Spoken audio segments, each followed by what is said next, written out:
আসসালামু আলাইকুম ওয়া রাহমাতুল্লাহ।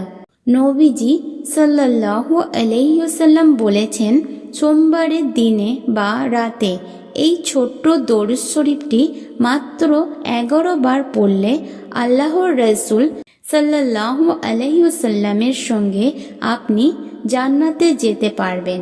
সুবহানাল্লাহ।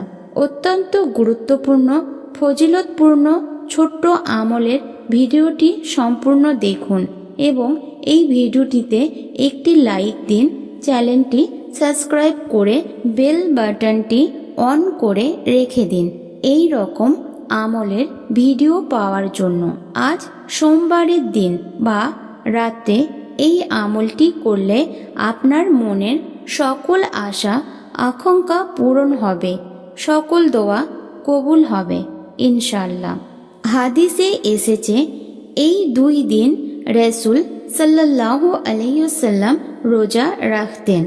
আবু হুরায়রা রাদিয়াল্লাহু তাআলা আনহু বর্ণনা মতে রাসূল সাল্লাল্লাহু আলাইহি ওয়াসাল্লাম বলেন, প্রতি সপ্তাহে সোমবার ও বৃহস্পতিবার আল্লাহ তাআলার কাছে আমল পেশ করা হয়। তখন আল্লাহ তাআলা তার মুমিন বান্দাদের ক্ষমা করে দিন।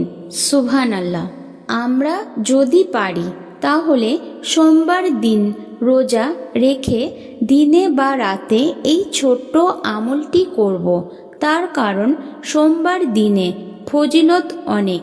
দিনী ভাই ও বোনেরা, প্রিয় নবী সাল্লাল্লাহু আলাইহি ওয়াসাল্লামকে বলা হয়েছিল তিনি সোমবার দিনে রোজা রাখেন। সাহাবীরা জিজ্ঞাসা করলেন, ইয়া রাসূলুল্লাহ, আপনি সোমবার রোজা রাখেন কেন? তিনি বললেন, এই দিনে আমার জন্ম হয়েছে, তাই এই দিনে রোজা রাখি। হযরত আয়েশা রাদিয়াল্লাহু তাআলা আনহা বলেন, রাসূলুল্লাহ সাল্লাল্লাহু আলাইহি ওয়াসাল্লাম সোমবার ও বৃহস্পতিবার রোজা রাখতেন। এটি তিরমিজি ও নাসিয়া শরীফের একটি হাদিস। আমাদের প্রিয় নবী বিশ্ব নবী সাল্লাল্লাহু আলাইহি ওয়াসাল্লামের জন্মদিন উপলক্ষে সোমবার দিনটি এখনও মদিনা শরীফে ব্যাপকভাবে এই আমল প্রচলিত আছে। প্রতি সোমবার মসজিদে নববীতে ইফতারের বিশেষ আয়োজন করা হয়, যা স্থানীয় জনগণ সাংস্কৃতিকভাবে আয়োজন করে থাকেন। এই সোমবার দিন রোজা রেখে এই ছোট্ট আমলটি করবেন। সোমবার ও বৃহস্পতিবার রোজা রাখার বিশেষ গুরুত্ব ও ফজিলত রয়েছে। গুনাহ থেকে মুক্তির জন্য এটি অন্যতম আমল।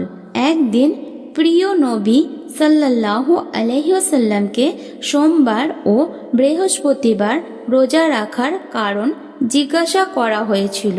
তিনি জবাবে বললেন, আল্লাহ তাআলা সোমবার ও বৃহস্পতিবার এই 2 দিন এই দুনিয়ায় মুসলমানের গুনাহ ক্ষমা করেন, কিন্তু পরস্পর সম্পর্ক ছিন্নকারী সম্পর্কের আল্লাহ বলেন, তাদেরকে ছেড়ে দাও যতক্ষণ পর্যন্ত না তারা নিজেদের মধ্যে সমঝোতা স্থাপন করে।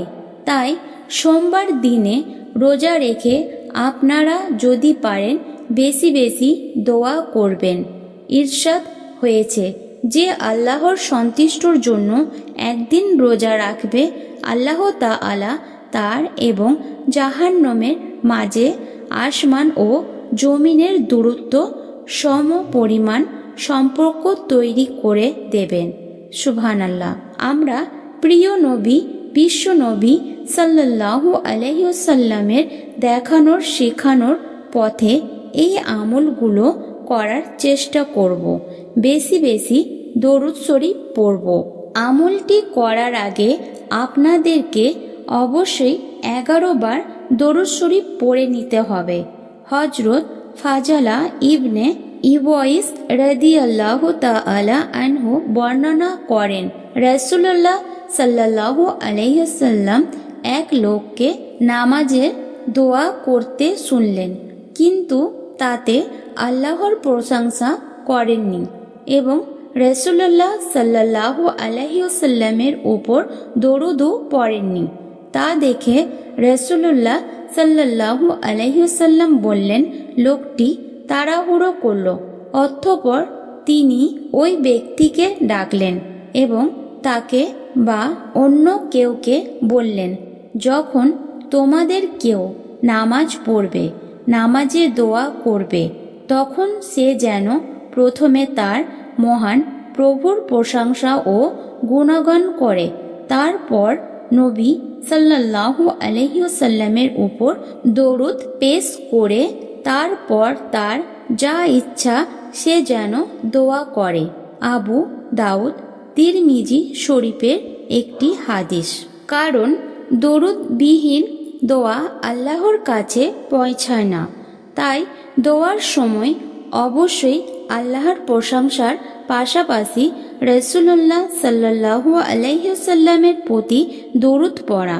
হাদিসে এসেছে, হযরত আনস রাদিয়াল্লাহু তাআলা আনহু বর্ণনা করেন, রাসূলুল্লাহ সাল্লাল্লাহু আলাইহি ওয়াসাল্লাম বলেছেন, যতক্ষণ রাসূলুল্লাহ সাল্লাল্লাহু আলাইহি সাল্লামের উপর দরুদ পড়া হবে না ততক্ষণ তা বাধাগ্রস্ত অবস্থায় থাকবে, অর্থাৎ এই দোয়া আল্লাহ তাআলার কাছে পৌঁছাবে না এবং এই দোয়া কবুল করা হবে না।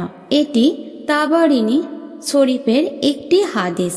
সুতরাং মুমিন মুসলমানের উচিত হবে দোয়ার শুরুতে আল্লাহর তাআলার প্রশংসা হিসাবে সূরা ফাতিহা পড়া এবং বিশ্ব নবী সাল্লাল্লাহু আলাইহি ওয়াসাল্লামের প্রতি দরুদ পড়া। আমি আপনাদেরকে নিয়মটি সংক্ষেপে বলে দিচ্ছি। আপনারা এই ছোট্ট দোয়াটি যদি পড়েন সকাল সন্ধ্যা, তাহলে আল্লাহ তাআলার প্রিয় নবী সাল্লাল্লাহু আলাইহি ওয়াসাল্লামের সঙ্গে আপনারা জান্নাতে যেতে পারবেন। যারা বিশ্ব নবী সাল্লাল্লাহু আলাইহি ওয়াসাল্লামের সাথে জান্নাতে যাবে তাদের মতো সৌভাগ্যবান আর কেউ নেই। তাই আমি অনুরোধ করব আপনারা ওই আমলটি করবেন। হযরত মুনজির রাদিয়াল্লাহু তাআলা আনহু বলেন, রাসূলুল্লাহ সাল্লাল্লাহু আলাইহি ওয়াসাল্লাম বলেছেন, যে ব্যক্তি প্রতিদিন সকালে দোয়াটি পড়বে, বিশেষ করে সকালে বা ফজরের নামাজের পরে পড়বে, তাকে বিশ্বনবী সাল্লাল্লাহু আলাইহি ওয়াসাল্লাম বলেন, আমি তার দায়িত্ব নিলাম। কিয়ামতের দিন আমি তাকে তার হাত ধরে জান্নাতে নিয়ে যাব। সুবহানাল্লাহ। আমরা সকাল ও সন্ধ্যায় আমলটি করার চেষ্টা করব, অর্থাৎ সোমবার দিন ফজরের নামাজের পরে ও মাগরিবের নামাজের পরে আমলটি করার চেষ্টা করব। আমরা প্রথমে 11 বার দরুদ শরীফ পড়ে নেব। যে কোনো দরুদ আমরা পড়তে পারি। আপনি চাইলে ছোট্ট দরুদ শরীফ যেগুলো আছে সেইগুলো পড়তে পারেন। আমি আপনাদের সুবিধার্থের কয়েকটি দরুদ শরীফ আপনাদেরকে শিখিয়ে দিচ্ছি। এই দরুদগুলো পড়তে পারেন। সবচেয়ে ভালো হয় আপনি যদি দরুদে ইব্রাহিম পড়েন, যেটি আমরা নামাজের বৈঠকে পড়ে থাকি। সেই দরুদ শরীফটি আপনারা পড়তে পারেন, অথবা আপনি চাইলে ছোট্ট যেই দরুদ শরীফটি আছে সেইটাও পড়তে পারেন। আল্লাহুম্মা সল্লি আলা মুহাম্মাদিউ ওয়া আলা আলি মুহাম্মাদ। এটি আপনারা 11 বার পড়তে পারেন, অথবা আপনি চাইলে শুধুমাত্র সবথেকে ছোট্ট দরুদ শরীফ সাল্লাল্লাহু আলাইহি ওয়াসাল্লাম ও 11 বার পড়তে পারেন। তারপরে এই ছোট্ট দোয়াটি, যেই দোয়া করলে আল্লাহ রাসূল সাল্লাল্লাহু আলাইহি ওয়াসাল্লাম আপনাকে দায়িত্ব করে হাতে ধরে জান্নাতে নিয়ে যাবে, সেই দোয়াটি অত্যন্ত আপনারা 3 বার পড়বেন। দোয়াটি হলো, রাদিতু বিল্লাহি রাব্বাও ওয়া বিল ইসলামি দীনাও ওয়া বি মুহাম্মাদিন সাল্লাল্লাহু আলাইহি ওয়াসাল্লাম নাবিয়া। এই দোয়াটি 3 বার পড়বেন। এর অর্থ হলো, আমি আল্লাহর প্রতি সন্তুষ্ট আমার প্রতিপালক হিসাবে এবং ইসলামের প্রতি সন্তুষ্ট আমার দিন হিসাবে এবং মুহাম্মদ সাল্লাল্লাহু আলাইহি ওয়াসাল্লামের প্রতি সন্তুষ্ট আমার নবী হিসাবে। যে বললাম বিশ্ব নবী সাল্লাল্লাহু আলাইহি ওয়াসাল্লাম বললেন, আমি তার দায়িত্ব নিলাম। কিয়ামতের দিন আমি তাকে তার হাত ধরে জান্নাতে নিয়ে যাব। সুবহানাল্লাহ। মুজেমে কবির মুজামুস-সাহাবা শরীফের একটি হাদিস। তাই আমি আমার দিনীয় ভাই ও বোনেদের অনুরোধ করব, আপনারা আগে 11 বার দরুদ শরীফ পড়বেন। যে দরুদটি দেখাচ্ছি এটা 11 বার পড়বেন। তারপরে যেই দোয়াটি দেখাচ্ছি দোয়াটি 3 বার পড়বেন। শেষে আবার 11 বার দরুদ শরীফ পড়ে আল্লাহ তাআলার কাছে আপনার গুনাহ ক্ষমা চাইবেন।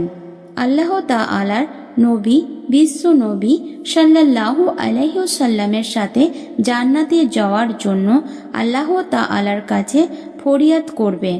আমলটি যদি আপনারা সোমবার দিন, দোয়া কবুলের দিন রোজা থেকে আমলটি করতে পারেন, তাহলে আল্লাহ তাআলা আপনার দোয়া কবুল করবেন ইনশাআল্লাহ। আল্লাহ তাআলা বিশ্ব নবী সাল্লাল্লাহু আলাইহি ওয়াসাল্লামের সঙ্গে আপনি জান্নাতে যেতে পারবেন। যারা যারা আমলটি করবেন তারা একটি নিয়ত করে ফেলুন। আমিন।